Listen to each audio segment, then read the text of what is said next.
Good morning. Verse of the day, Psalm chapter 55 and verses 22. Cast your cares on the Lord, for he will sustain you. He will never let the righteous fall. Amen. నీ భారము యెహోవా మీద మోపుము, ఆయన నిన్ను ఆదుకొనును, నీతిమంతులను ఆయన ఎన్నడూ కదలనీయడు అంట. ఆమేన్.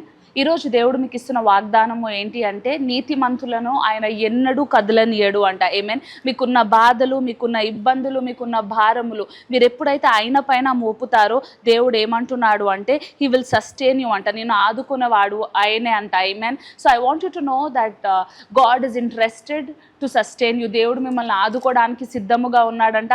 మీ భారములన్నీ తీసి మీరు ఆయన సన్నిధిలో పెడుతుండగా దేవుడు మీకు గొప్ప బలాన్ని దయచేయాలని నేను ప్రార్థన చేస్తున్నాను. And I want you to remember, నీతిమంతులు ఎప్పుడు కదల్చబడరు. నువ్వు, నీ ఫ్యామిలీ, నీ జనరేషన్ కదల్చబడరు. ఎందుకంటే దేవుని యొక్క ప్రణాళిక మీ జీవితం పైన బహుబలముగా ఉంది అని నమ్ముచున్నాను. God bless you.